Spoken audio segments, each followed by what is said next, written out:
मागच्या महाविकास आघाडीमध्ये आपण पाहिलेली आहे। त्याचमुळे जेव्हा शिंदे गट हा वेगळा झाला, त्या शिंदे गटांचा आरोपच अजितदादा पवारांवर होता। आता अजितदादा पवार त्या सरकारमध्ये जे आरोप करून नवीन सरकार तयार केलं, त्या सरकारमध्ये स्वतः अर्थमंत्री झाले आणि त्याप्रमाणे त्यांनी आपली कारवाई सुरू केली असेल। काही नवीन नाही आहे, पण विषय असा आहे की महत्त्वाचा की मलाई कोणाला जास्त मिळतं। साखर कारखाने हा एक मलाईचा भाग आहे आणि मलाईच्या वाटणीमध्ये काही गडबडी झाल्यात आणि खरं तर मुख्यमंत्री एकनाथ शिंदे कमी, खऱ्या अर्थानं सुपर मुख्यमंत्री देवेंद्र फडणवीस आहे हे या आजच्या कालच्या निर्णयाने एकदम स्पष्ट झालेलं आहे। एखादा चेहरा समोर ठेवायचा आणि बीजेपीचं आणि विशेष करून RSSचं जे काम असतं की आतून जे वेगळं सत्तेचं उपभोग घेण्याची पद्धत आहे, ती उपभोग घेण्याची पद्धत कालच्या निर्णयातून स्पष्ट झालेली आहे। या राज्यामध्ये शेतकऱ्यांचे प्रश्न ऐरणीवर असताना सुद्धा सरकार इथंच गंमत जम्मतमध्ये लागलेली आहे। आम्ही अनेकदा सांगितलं की राज्याच्या मंत्रिमंडळाचा विस्तार झाला पाहिजे, मंत्रिमंडळाचा विस्तार करून प्रत्येक जिल्ह्याला पालकमंत्री मिळाले पाहिजे। अजूनही 17 जिल्ह्याला पालकमंत्री नाहीत। मंत्रिमंडळाचा गेल्या 1.5 वर्षापासून विस्तार नाही। प्रत्येक जिल्ह्यामध्ये आता पिण्याच्या पाण्याचं टँकर लागलं, शेतकऱ्यांच्या शेतीला फटी पडायला लागलेत, पिकं वाळायला लागलेत आणि सरकार अजूनही खुर्चीच्या लढाईमध्ये आणि गंमत जम्मतमध्ये लागलेलं आहे। त्यामुळे महाराष्ट्र कुठं नेऊन ठेवला, महाराष्ट्राच्या जनतेची वाताहत सुरू झालेली आहे। महाराष्ट्र रोज झपाट्यानं मागत चाललेला आहे आणि नकली आकडे दाखवून महाराष्ट्रामध्ये आम्ही सगळ्यात जास्त उद्योग आणलेत अशा पद्धतीचा कागदाचा खेळ राज्याचं सरकार करतंय हे आपण पाहतोय। त्याच्यामुळे राज्यातल्या या सरकारकडून जनतेच्या अपेक्षा उरलेल्या नाहीत आणि म्हणून 2 दिवसाच्या पहिले अप्पर वर्धाची शेतकरी आपल्याला न्याय मागण्यासाठी त्या ठिकाणी आले आणि मंत्रालयामध्येच त्यांनी डायरेक्ट उड्या मारल्यात आणि त्या ठिकाणी त्यांचा जीव वाचला त्या जाळ्या लागल्या असल्यामुळे। पण आपल्या जीवावर सुद्धा आता शेतकरी बेतलेला आहे। हे सरकार न्याय देऊ शकत नाही, हे परवाच झालेल्या घटनेतून स्पष्ट झालेलं आहे। त्यामुळे पूर्ण वाताहत या बीजेपी प्रणित येड्या सरकारने करून ठेवलेली आहे या राज्याची, हे स्पष्ट होतं।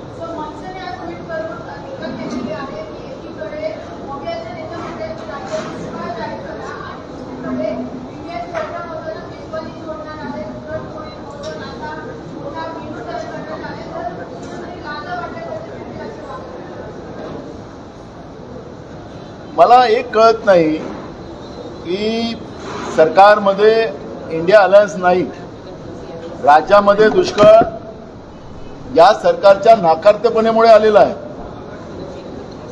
आणि केंद्राच्या डबल इंजिन काय घोषणा लोकांकडे करत होते की आम्हाला डबल इंजिन द्या, तर आम्ही तुम्हाला आता चंद्रावर घरं बांधून द्यायला निघालेले आहे। या पद्धतीच्या खोट्या थापा मारणारी सरकार आता सत्तेत आहे।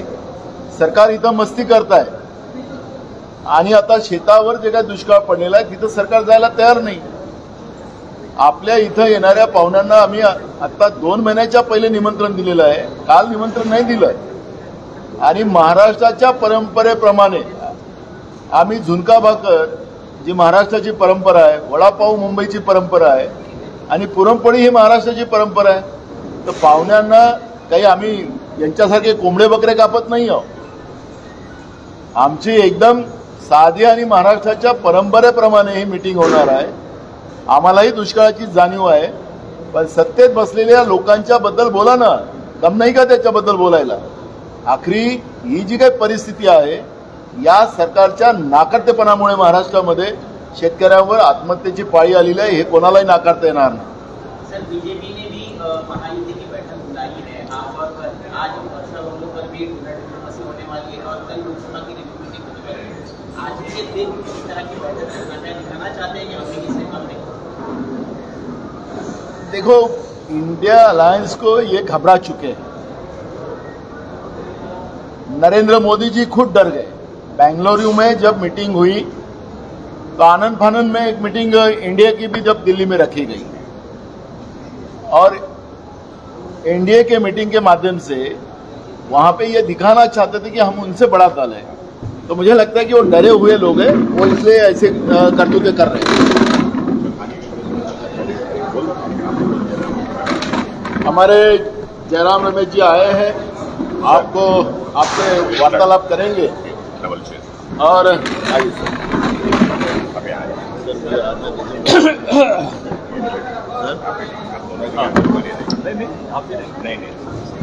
आप double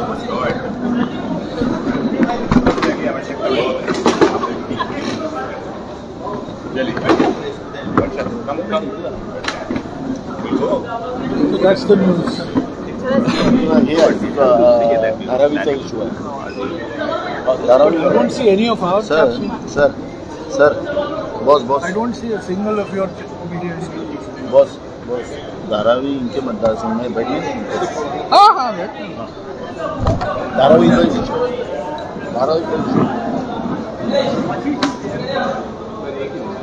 There 50 people have come and not one of them is here. ऐसा कुछ नहीं। Huh? No, but this is. So, RTPC also ऐसा ही नहीं हो जाएगा। You cannot have RGPC like this. All right, आइए ना।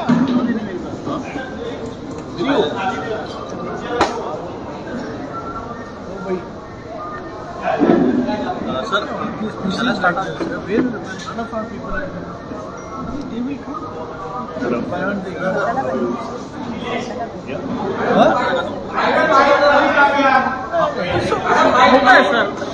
आप लोग आ जाते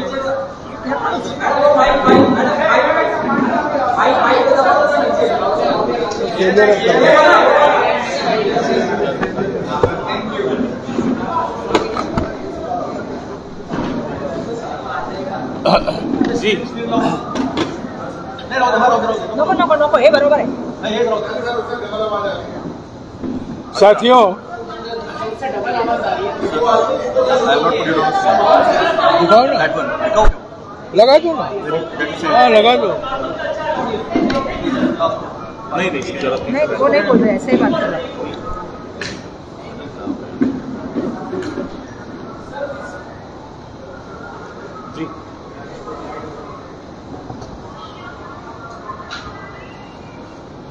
साथियों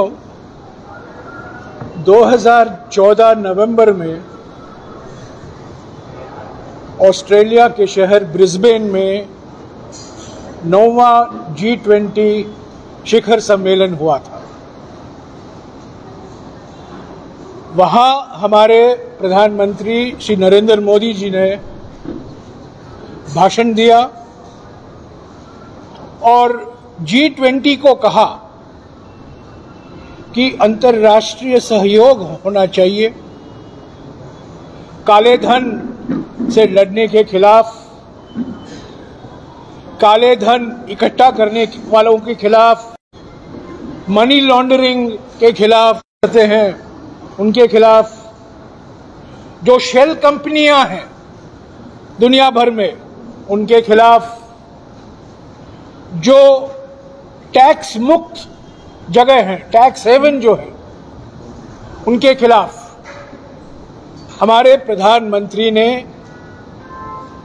अपनी बुलंद आवाज उठाई और मांग की कि G20 को इस विषय पर नेतृत्व दिखाने की जरूरत है।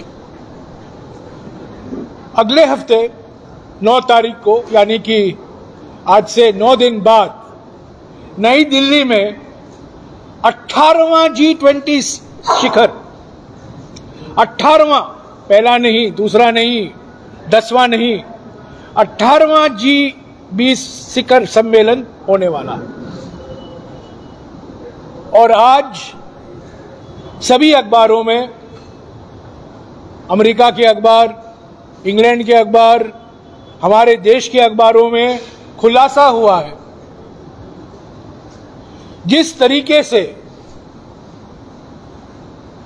एक प्रधानमंत्री के चहीते दोस्त, प्रधानमंत्री के पसंदीदा उद्योगपति, पूंजीपति ने शेल कंपनियों का इस्तेमाल किया है, सेबी के सारे नियमों का उल्लंघन हुआ है, ये सब खुलासा आज अखबारों में है। मैं इस पर ज्यादा नहीं कहूंगा। अभी 5 बजे को राहुल गांधी जी आपको संबोधित करेंगे। विस्तार से राहुल जी इसके बारे में आपसे बातचीत करेंगे आज शाम 5 बजे।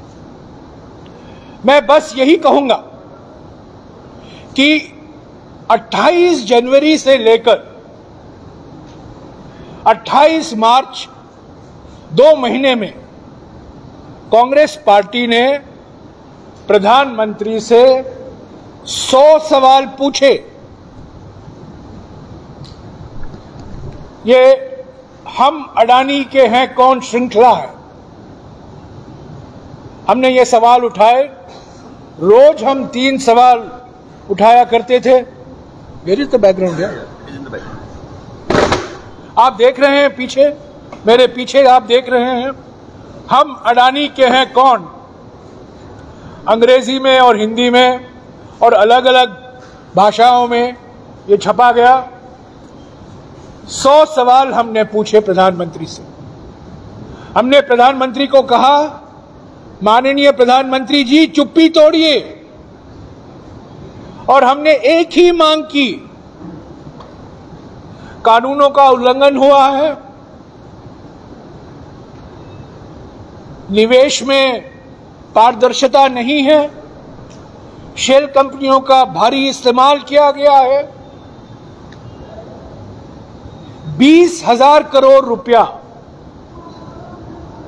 जो ये अडानी के शेल कंपनियों में पाए गए हैं, इसके असली मालिक कौन है, इसकी कोई जानकारी नहीं है। हमने 100 सवाल पूछे। राहुल जी ने 7 फरवरी को लोकसभा में अपने भाषण दिया, और आप जानते हैं वो भाषण देने का एक नतीजा 20 दिन बाद उनका डिस्क्वालिफिकेशन हो गया लोकसभा से। ये बहुत गहरा मामला है। ये अडानी का मामला नहीं है, ये मोडानी का मामला है। प्रधानमंत्री और अडानी के बीच में क्या रिश्ता है, ये असली मुद्दा है। मैं ज्यादा और कुछ नहीं कहूंगा। आज सुबह 5 बजे को राहुल जी, जिन्होंने पिछले 1 साल से सवाल उठाया है संसद के अंदर, उनको भुगतना पड़ा। 4 महीने के लिए वो डिस्क्वालीफाई हुए, और हमने, हमारी पार्टी ने, हमारे पार्टी के मंच से 100 सवाल उठाए और एक ही मांग की, और आज मैं वो मांग दोहराता हूं कि जेपीसी का गठन होना अनिवार्य है। अगर आप सच्चाई जानना चाहते हैं, अगर देश को सच्चाई जानने की इच्छा है, हकीकत क्या है, राज क्या है, एकमात्र रास्ता जेपीसी का रास्ता है।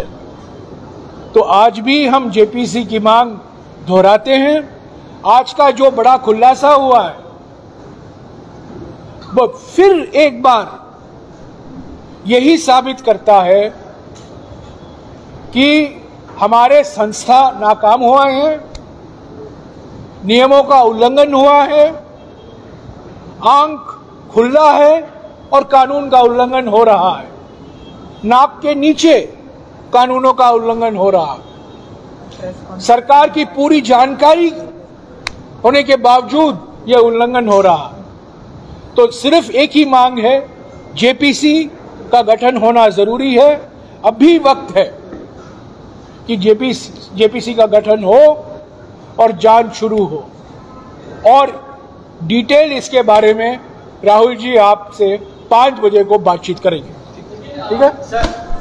5 बजे 5 बजे 5 बजे 5 बजे 5 बजे 5 बजे